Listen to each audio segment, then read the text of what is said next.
Hi guys, in this video I'll be showing you how you can make biker shorts or cycling shorts from scratch. So if you want to see how I made this, make sure you keep on watching. I'm using old leggings as old biker shorts rather as a basis for the pattern that I'm going to be creating for these gym shorts. Granted, if you don't have biker shorts, you can also use leggings. I would just say mark from your waist down to how long you want your gym shorts to be, and then mark that onto the pattern paper as well, or you can even fold up the leg. And then what I'm doing, I'm grabbing my pencil and I'm marking out the front piece of the biker shorts or the gym shorts or the cycling shorts or whatever you want to call it, and I'm just making sure that I'm accurately marking out that front piece. So I'm lifting up the crotch area as needed, I'm lifting up that waist area as needed for the back bit, just to make sure that I'm accurately marking out that front piece. And then once I've done that, I'm going to go back in with my marker and my French curve. Or you can use a meter rule if you don't have a French curve to make those lines as accurate as possible.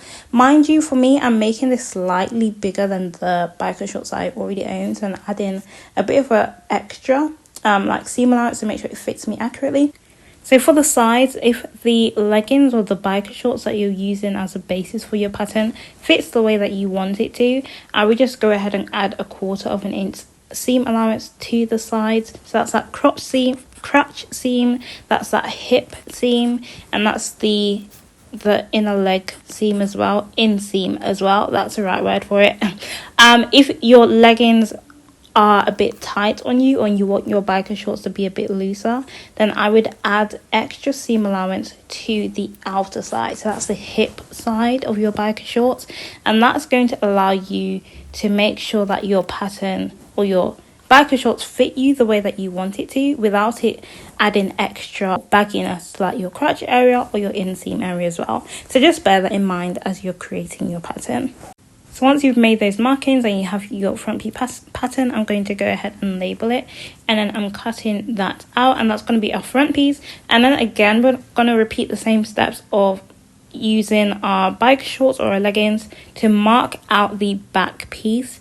And bear in mind, if you are adding extra seam allowance for this, make sure that it's matching the seam allowance that you've added for that front piece. So for me, I think I've added about 1/2 inch to the hip side for me in terms of seam allowance, and then for the inseam and the crotch, I've added just 1/4 inch seam allowance. So just make sure that the seam allowance that you're adding is cohesive for the pattern pieces that you're marking out.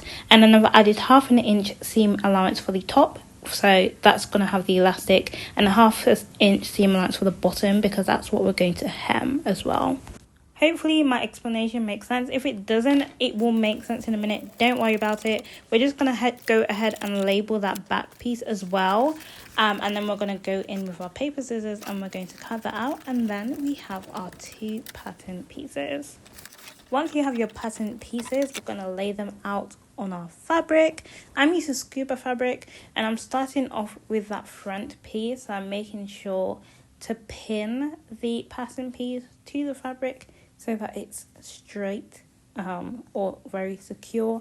I would recommend using fabric weights if you do have that, just so you're not poking holes in the pattern paper itself. If you don't, then you can use pins. And then once it's secure on the fabric, we're going to go ahead and cut it out for the front piece. Bear in mind, we want 2 pieces that are going to be cut out for that front piece, and then again 2 pieces for that back piece as well. And what I would say is, as much as possible, you can kind of layer up your fabric, like double it up and cut out both pattern pieces at once. Just bear in mind that when you cut out the pieces, so one side will have to be cut out on the right side of the fabric, and the other side will have to be cut out on the wrong side of the fabric. So that way, when you put them together, that it's both right sides facing. Might not make sense here, but it will make sense in the next step.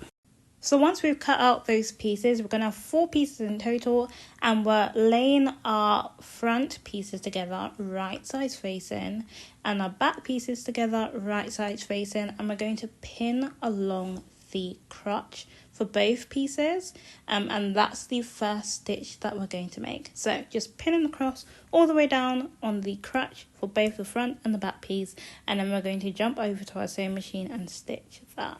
So now it's beginning to look a little bit like biker shorts, which is what we want. So this is the back, and then I'm taking the front piece and I'm laying that on top of the bottom. And then what I'm going to do is I'm going to pin along the hips for both sides. I'm pinning all the way from the top, so the waist, to the bottom, which will be the leg part, and I'm doing that for both sides as well. And I'm trying to make sure that I pin in the same direction on both sides.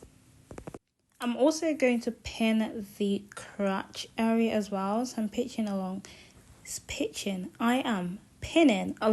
inseam line and I'm starting from the crotch. So I'm matching up the crotch seams just so that it's as neat as possible, and so it doesn't look like we have a weird kind of odd stitch going on in the crotch area. So I'm pinning that first, and then I'm pinning down the rest of the leg as well for those inseam pieces or sides. I feel like I can't get my words together today. I was just looking at my hands and thinking they look so moisturized. Anyway, so I can't get my words together today, but we're just going to stitch along those hip seams and the inseam as well. Also, I've discovered a overlock stitch on my sewing machine, so I feel like I definitely need to come out with a sewing video on how you can sew stretchy fabrics without a serger. Let me know if you want to see that. Also, just a quick tip for sewing the crotch. So if you start from the crotch and stitch down the leg instead of trying to stitch it all in one, you're going to make sure that those seams, so the seam for the crotch matches perfectly, so it looks much more professional, and the crotch seams aren't mismatching. So yeah, next, from the waistband of the biker shorts, I'm folding down by 1/2 inch because that's the seam allowance there, and then I'm pinning all the way around. Folding it down by 1/2 inch, pinning it all the way around, and then I'm going to stitch around with a zigzag stitch, and then I'm going to leave 1/2 inch unsewn because we're going to be threading our elastic through that.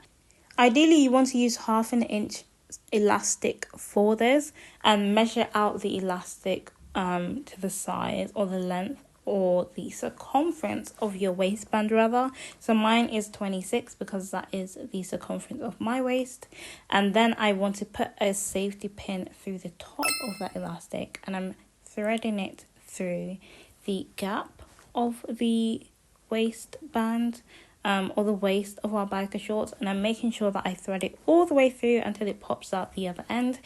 Be sure to take your time with this because you don't want to unclip the safety pin halfway through, because unfortunately you probably will have to pull it all back out and then start again. So yeah, definitely take your time, but we're looping it through until it pops out through the other side. I don't know if it's just me, but seeing the elastic pop out through the other end is so satisfying for me. And then what you want to do is make sure that you connect the elastic that has popped out through the other end with the start of the elastic, and then stitch that together just to secure it in place. And then we're going to close the gap that we left unsewn for the biker shorts, so the waistband of those biker shorts as well.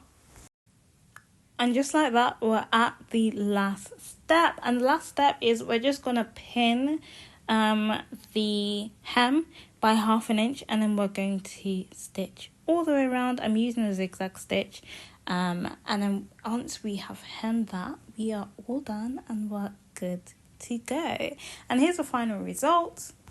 Excuse my horrible voice, I'm sick at the moment, but let me know if you did find this tutorial helpful, and check out this other video where I show you how to make the matching tube top for these biker shorts as well. I'll see you over there.